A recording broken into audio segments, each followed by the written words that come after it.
Jackie, what we know is that alcohol-related accidents, injuries, and deaths have been steadily going down in Florida in the years since ride-sharing apps have taken over. We can't say for sure that's the one reason why, but law enforcement agencies say it's played a part.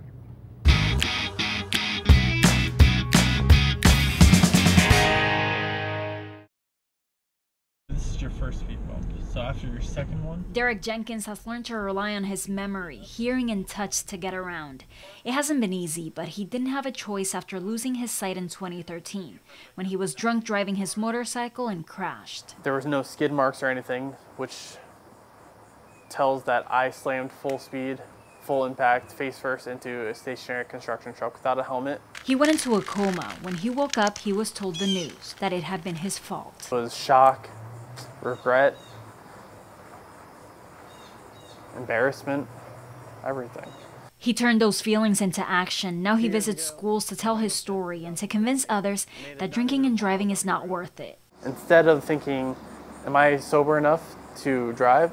I wish instead I would have asked myself, am I okay with having my mother and sister help me to stay alive for the rest of my life? He took his first Uber ride by himself a year after the accident. Was it scary to venture out on your own, or was it liberating? My mom was a lot more scared than I was.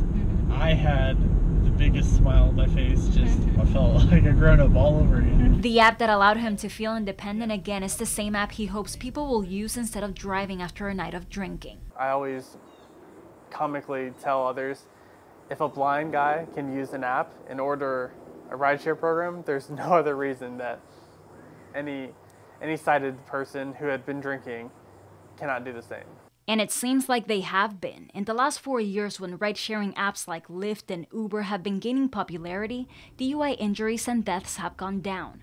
Florida numbers show DUI-related injuries dropped by 300 in 2016 compared to 2013. Deaths dropped by almost 100.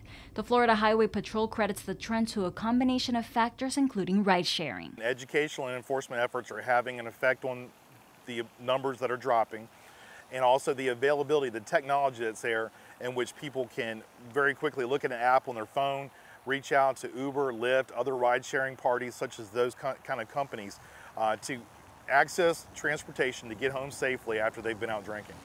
Derrick hopes his story reminds people that the choice is a no-brainer. Call our rideshare program and live to see another day. So Jackie, Lyft and Uber are not the only options. If you have been drinking, there are other places you can call to get home safely, and we have told you about those. We have them on WTSP.com. Oh yeah, Bianca, you're totally right. We've seen other places like AAA try to help with this too. But here's the thing, you have all these great numbers in this, how they have gone down exponentially, the number of drunk drivers on the road. But why is there no direct correlation or link to these ride-sharing apps? What law enforcement agencies tell us is that they have other factors in play here. They've been doing education, they've been going out trying to catch those drunk drivers. So there are many factors, but we have been seeing more people use ride sharing, and then those deaths and injuries go down.